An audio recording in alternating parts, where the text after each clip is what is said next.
All right, first and foremost, I'd like to give all honor and glory to the Most High God Yahweh, in the name of His only begotten Son, Yahweh Shai.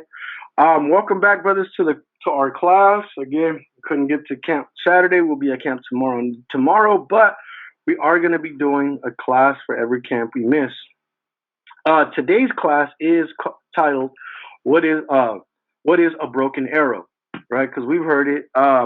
Well, you might have heard it. Some of y'all might have seen the movie Broken Arrow, so on and so forth. So we're gonna go ahead and read a definition on what a broken arrow is. Right? So first definition: what is a broken arrow? Since 1950, there have been 32. Well, let me look up the definition because I'm giving you incidents.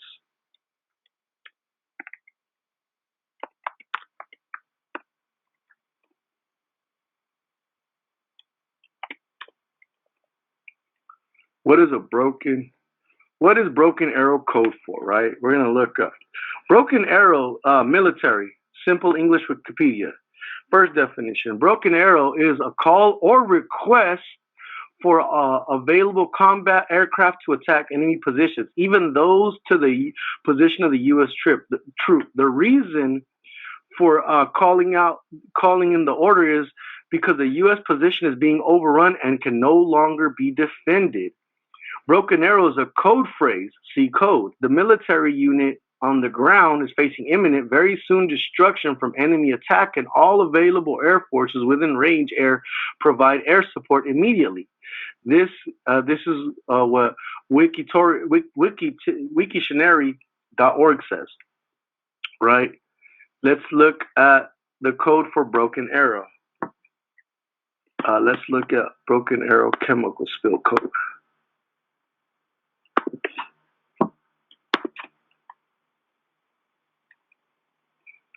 Broken arrow, Wiki dictionary, damn it.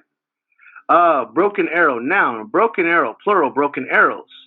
Euphemistic military, an accidental event that involves nuclear weapons or nuclear components, but does not create the risk of nuclear war. What was it? What happened in Ohio, right? What recently happened in Ohio would be classified as a broken arrow event. In the U.S. military, a code phrase indicating that the ground unit is facing immediate destruction from enemy attack, and all available air forces within range are to be provided air support. Right. So we have a broken arrow here in what's been going on recently in Ohio, but there's other. You know what I'm saying? So that's one form, three forms of broken arrow. We're going to study the nuclear waste, right? So we got the question, what is a broken arrow? We gave you the definition. A euphemistic U.S. euphemistic military, an accidental event that involves nuclear weapons or nuclear components, but does not create the risk of nuclear war, right?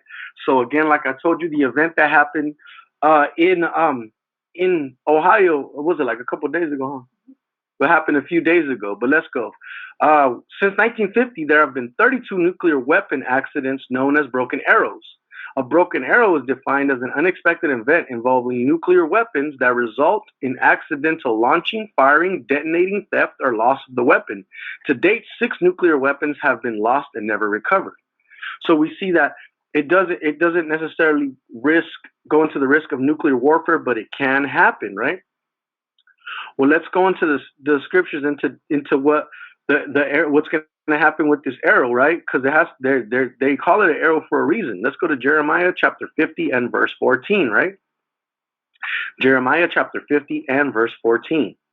Put yourselves in array against Babylon round about. All ye that bend the bow, shoot at her, spare no arrows, for she hath sinned against Yahweh. Right? So the prophet is telling certain people who have the capacity for an arrow to shoot all her arrows at her, right? Now, he's talking about Babylon, mystery Babylon, and we all know is America. And we could let's go to Revelation. I want to say Revelation 18. Let's go to Revelation 18.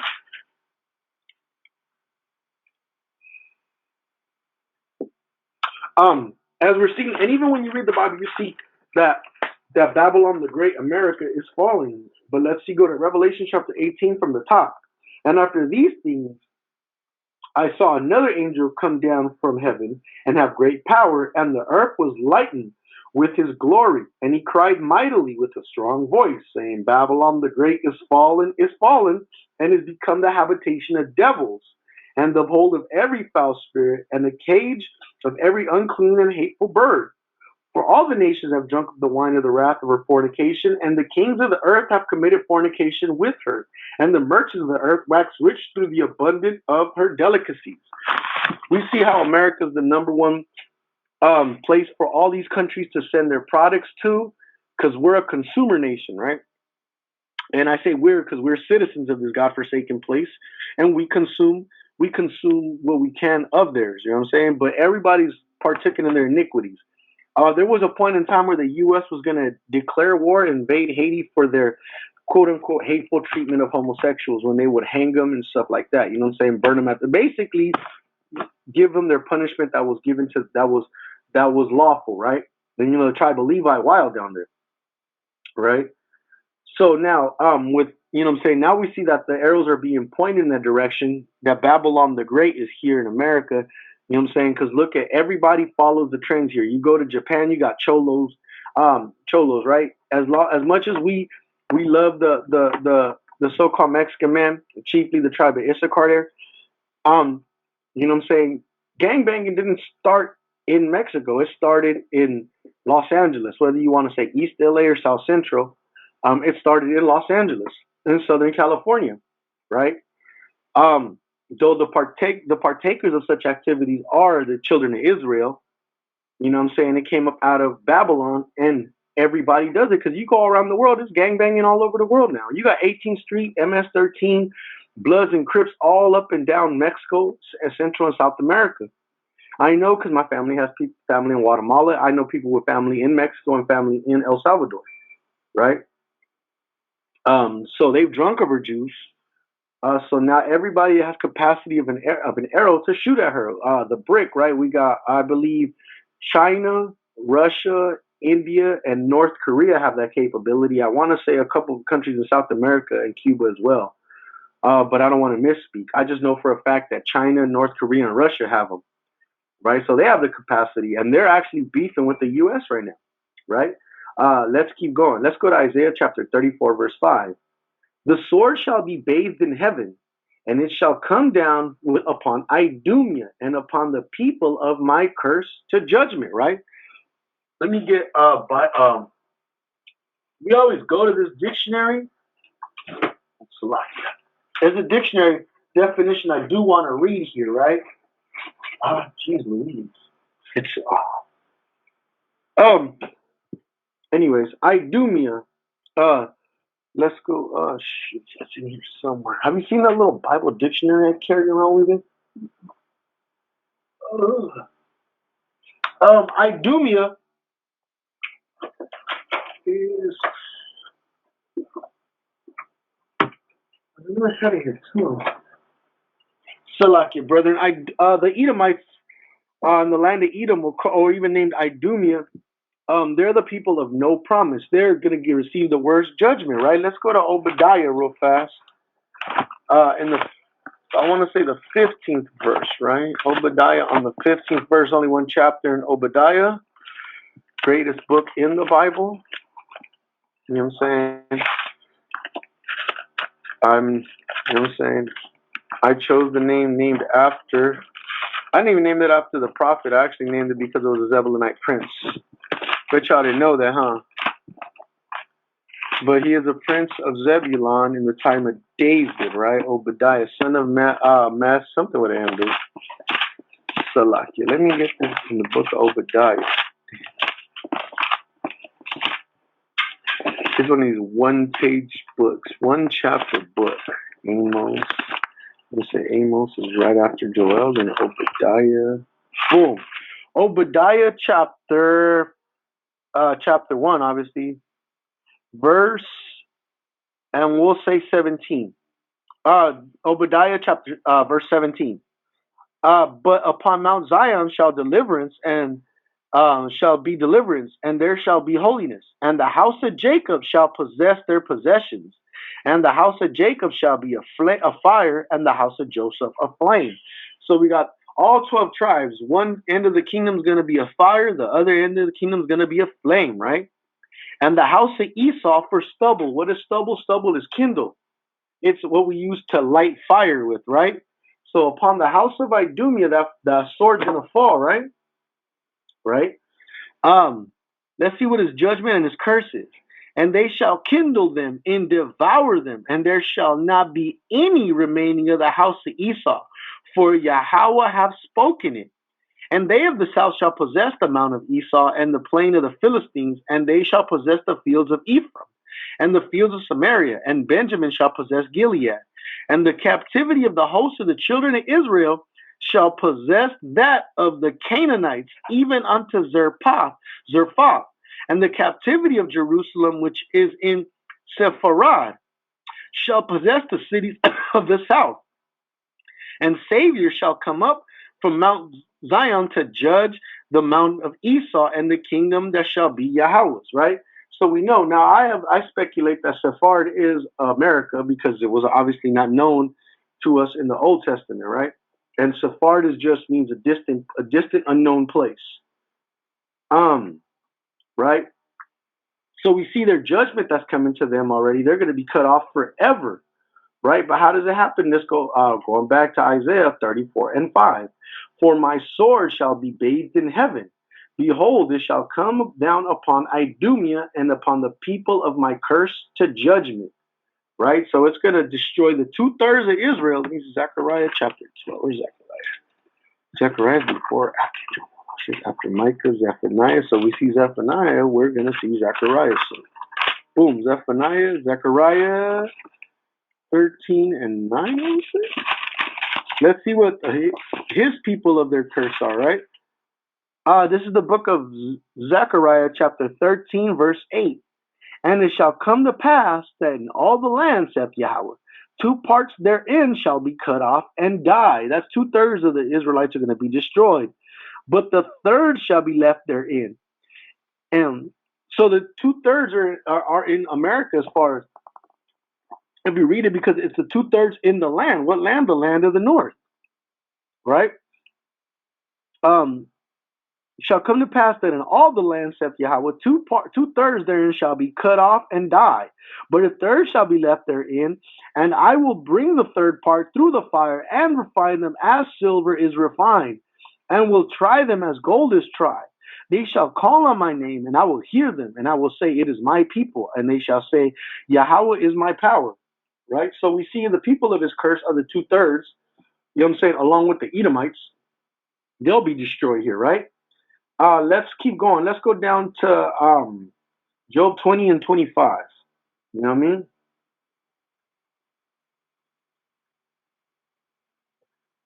Let's go to Job chapter 20, verse 25. And it is drawn and cometh out of the body. Yea, the glittering sword come out of his gal, and terrors are upon him. What are the terrors? We see what's going on, right? The threats of nuclear war and all that.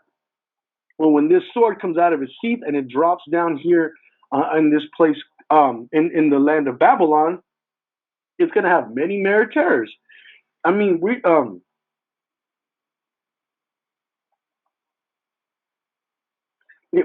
see how it is exampled. Let's go into let's go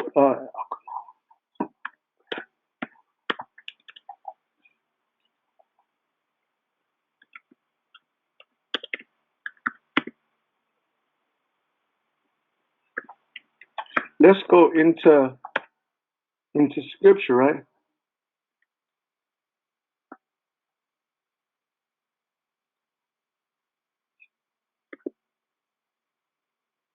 Let's go. Let's go into. Let's turn. Let's see the Bible prophesying things that ought happen. Right. Let's go to Ezekiel chapter 21 and 28. Y'all know I love anime, right? Brothers that so like members that are members of their school, even brothers that have known me for a long time know about my love for anime, right? So we do know that, and why I bring that up because we know the Ammonites is the so-called Japanese, right? So let's go to Ezekiel chapter 21 and verse 28, right? Thou, son of man, prophesy and say, thus saith Yahweh power concerning the Ammonites, the so-called Japanese, and concerning their reproach. Even say thou, the sword is drawn, for the slaughter is furbished to consume because of the glittering, right? Ezekiel 21 and 28. Let's read some, let's go into the atomic bombings.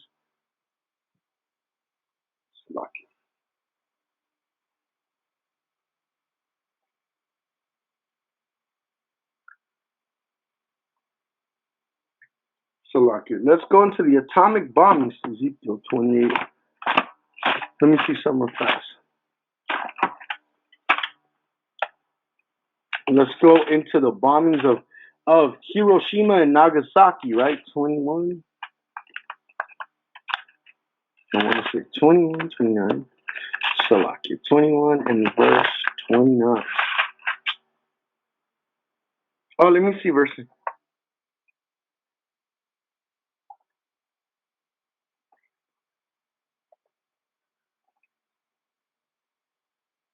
All right, let's read Ezekiel 21, 28 through 31, right?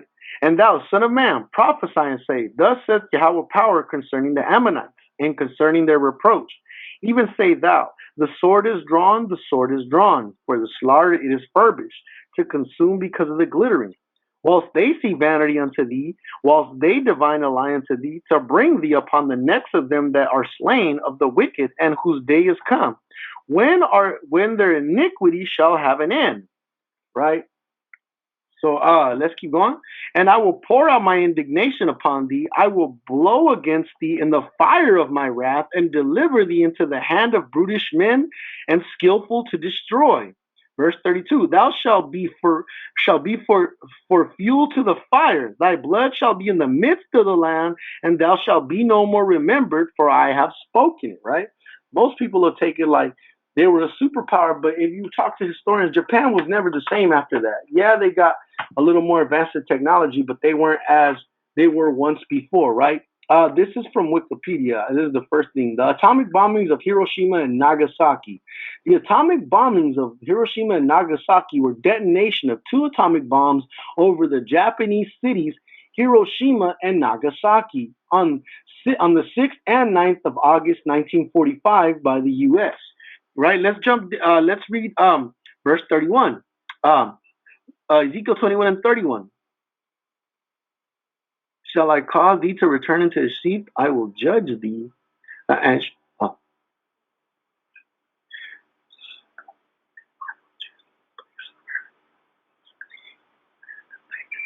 see. Verse 30. Salakia. They were dropped over the cities of Hiroshima and Nagasaki in Japan, right? Chapter 21, verse 30 of Ezekiel. Shall I cause thee to return into his seed? I will judge thee in the place where thou was created, in the land of thy nativity, right? Right where they were created and right of their nativity, Japan, right? That's where they were attacked, right? And it was caused by those that are skillful, right? The United States, verse 31. And I will pour my indignation upon thee. I will blow against thee in fire of my wrath. These were things that the bombs that were detonated, right? Detonates means to blow up, right? Caused with fire. And deliver thee into the hand of brutish men and skillful to destroy, right? This was caused by the United States, right? The two bombings killed between 129,000 and 226,000 people, most of whom were civilians, and remain the only use of nuclear weapons in armed conflict, right? So they destroyed the Japanese people right there. In the final year of World War II, the Allies prepared for costly invasion of Japanese mainland. These undertakings were preceded by conventional and firebombing campaigns, right? We see how the scripture said he was going to pour his wrath on them with fire. You see what they're doing, right? The war in the European theater concluded when Germany surrendered on the 8th of May 1945, and the Allies turned their full attention to the Pacific War. By 1945, the Allies' Manhattan Project had produced these two types of atomic bombs. And I did miss something. It said that the blood will be what is it? Uh,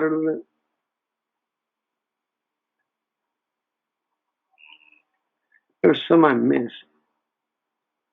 Oh, thou shalt be fuel to the fire. Thy blood shall be in the midst of the land. Thou shalt be no more remembered, for I have spoken it. Right. So they were completely destroyed. There was blood all over their streets in Nagasaki and in Nagasaki and Hiroshima. Right. But we see how the scriptures play out so perfectly. Right. Let's go to Zechariah chapter 14, verse 12. Zechariah chapter 14, verse 12. And it shall be the plague wherewith Yahweh will smite all the people that have fought against Jerusalem.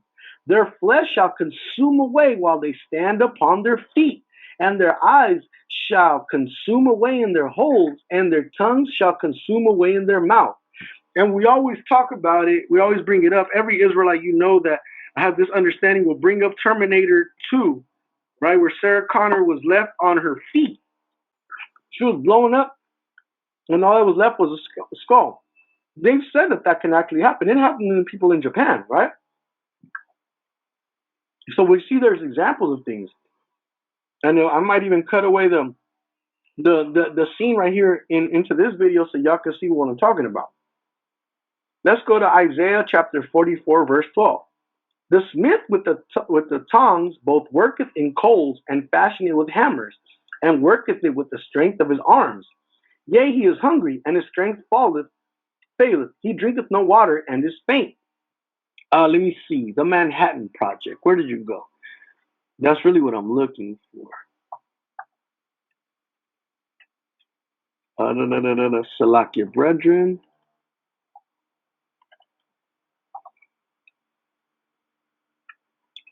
We'll see what the Manhattan Project brought upon them, right? It says, drop your necks. Esau is damn. Esau's a wicked person, right? They're doing air raids, all that here. All I was trying to find was the Manhattan Project. Let's do this right here, Manhattan Project.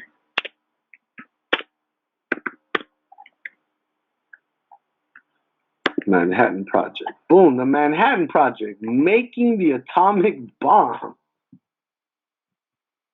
We see how we see the history of nuclear weapons. What is this? Global Zero. Manhattan Project. Boom. The Manhattan Project was a research and development undertaking during World War II that produced the first nuclear weapons. It was led by the United States with the support of the United Kingdom and Canada. From 1942 to 1946, the project was under the direction of Major General Leslie Groves of the U.S. Army Corps of Engineers. Nuclear physicist Robert Oppenheimer was the director of the Los Alamos laboratory that designed the actual bombs. The Army component of the project was designated the Manhattan District, as its headquarters were in Manhattan. The place name gradually superseded the official code name development of substitute materials for the entire projects. Along the way, the project absorbed the earlier British counterparts, Tubular Alloys. The Manhattan Project began modestly in 1939, but grew to employ more than 130,000 people and cost nearly $2 billion US, equivalent to $24 billion in 2021. Over 90% of the cost was building factories and produce of fissile material. With less than 10% for development and production of the weapons, research and production took place at more than 30 sites across the United States, the United Kingdom, and Canada. Right, so they were working tirelessly, right? No matter how hungry they got, they had to get to work on that, right? So we see how this has been developed. Let's go into Isaiah 54 and 16, and we'll keep as we read the Manhattan Project, right? And behold, this is Isaiah chapter 54, verse 16. Behold, I have created the smith that bloweth the coals in the fire, and that bringeth forth an instrument of his work. I have created the waster of destroy. We just seen all these people, from Major General Leslie to Robert Oppenheimer to the people that created these factories, right? They were wasters to destroy, right? That's their whole purpose. Nahum chapter 3, verse 3. The horseman lifted up both the bright sword and the glittering spear. What's the glittering spear? The missiles, right? And there is a multitude of slain and a great number of carcasses, and there are none end of their corpses. They stumble upon their bodies. Let's see if they got any results of that choice of targets. No. We're looking for aftermath.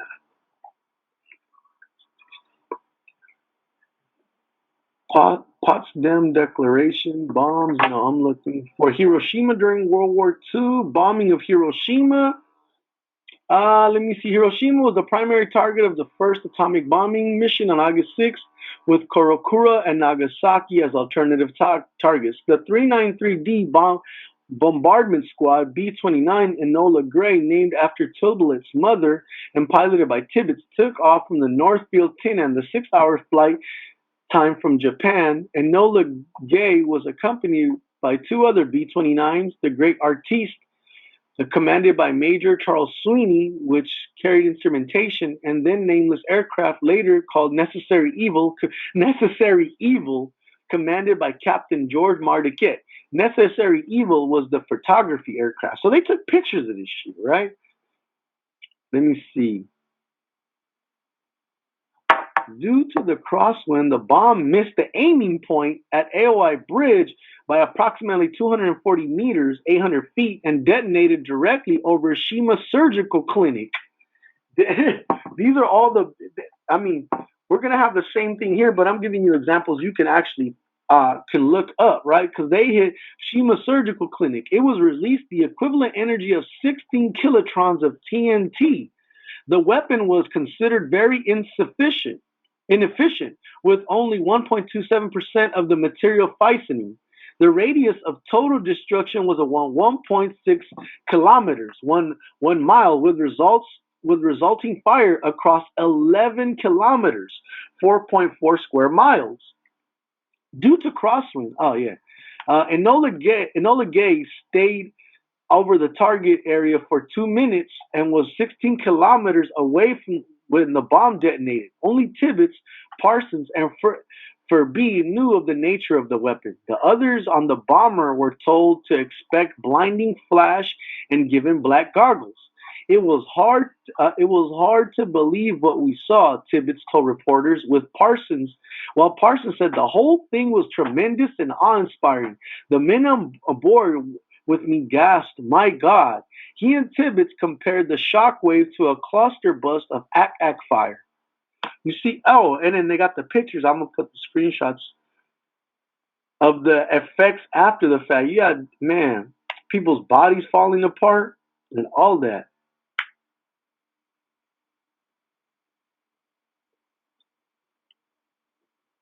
So they were killing people, right? Nahum chapter 3 verse, they had great corpses. Psalm 7 and 6. Arise, O Yahweh, in thine anger.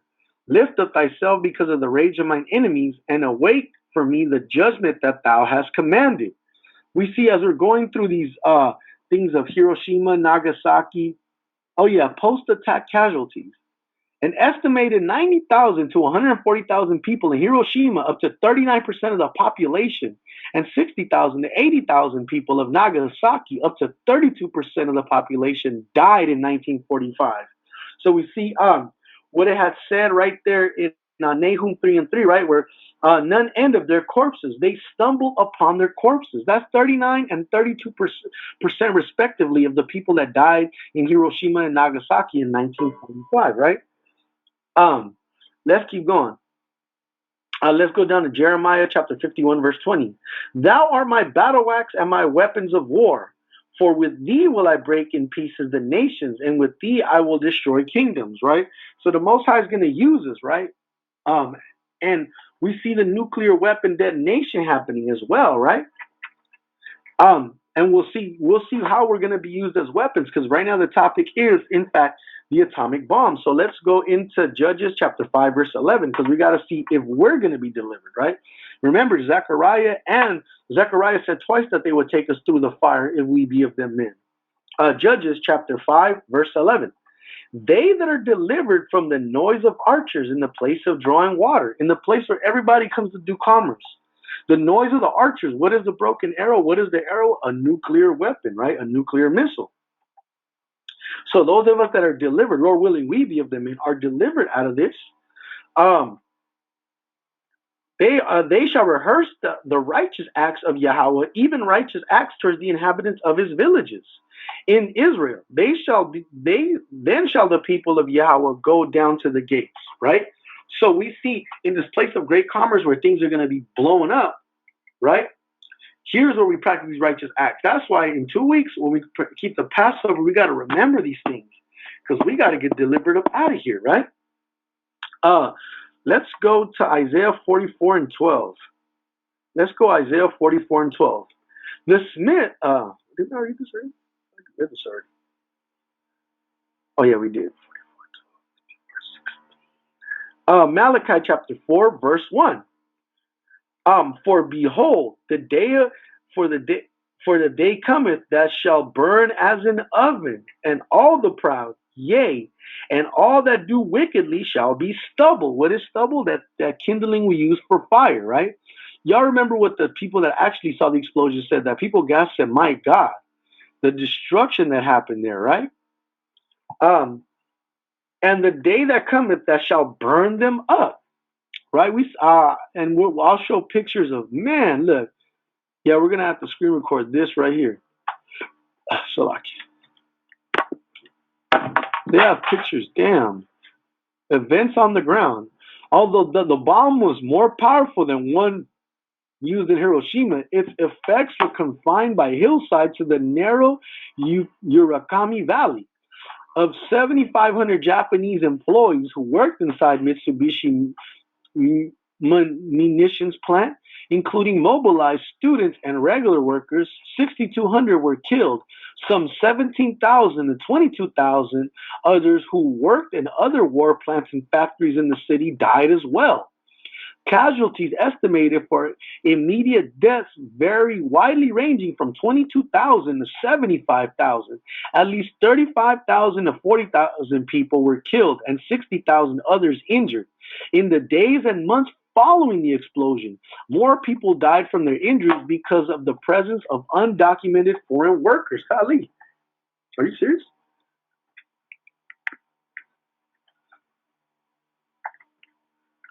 Because Salaki, that was so wrong. Because of the presence, because of the presence of and the injuries, because of the presence of undocumented foreign workers and a number of military personnel in transit, there are great discrepancies in the estimates of total deaths by the end of 1945. A range of 39,000 to 80,000 can be found in various studies. Unlike Hiroshima, military deaths told only 150 Japanese soldiers were killed instantly, including 36 from the 134th AAA Regiment of the 4th AAA Division. At least 8 aligned prisoners of war died from the bombing, and as many as 13 may have died. The 8 confirmed deaths include British POW, Royal Air Force Corporal Ronald Shaw, and 7 Dutch POWs. One American POW, Joe Kiyomiya was in Nagasaki at the time of the bombing but survived, reportedly having been shielded from the effect of the bombing by concrete walls of his cell. There were 24 Austrian POWs in Nagasaki whom survived. Let's go to Joe Kiyomura. Let's see who that is. He was a prisoner of war. Look at the person that survived. Harm not the grass or the trees. Let's see some. Harm not the grass or the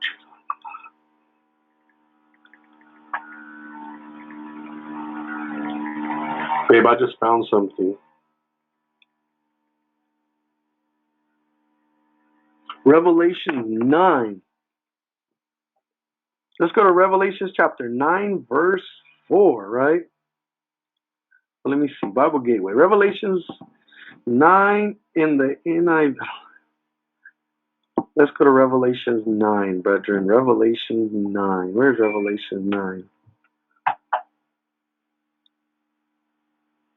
Let's go to Revelation 9.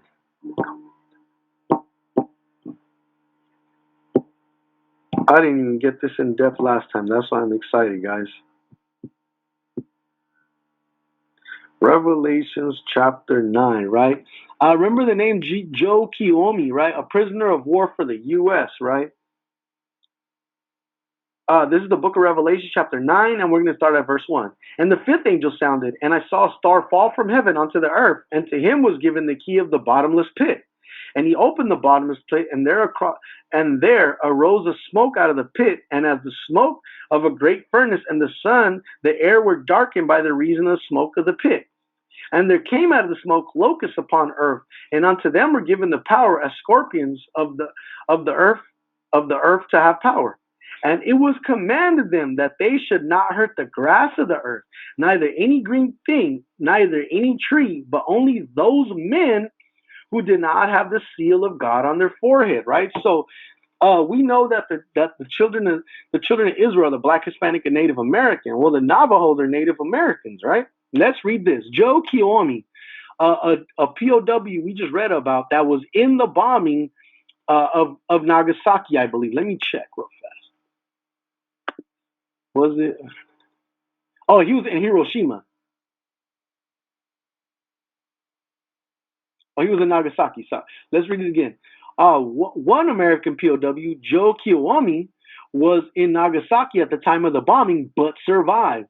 Let's see what it says. Joe Kiyomi was a Navajo soldier in New Mexico's 200th Coast Artillery Unit, who was captured by Imperial Japanese Army after the fall of the Philippines in 1942 during World War II.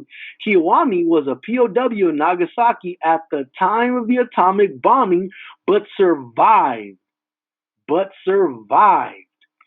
Right? Let me see. Joe Kiyomi was a Navajo soldier in New Mexico's 200th Coast Artillery Unit and was captured by the Imperial Japanese Army after the fall of the Philippines in 1942 during World War II.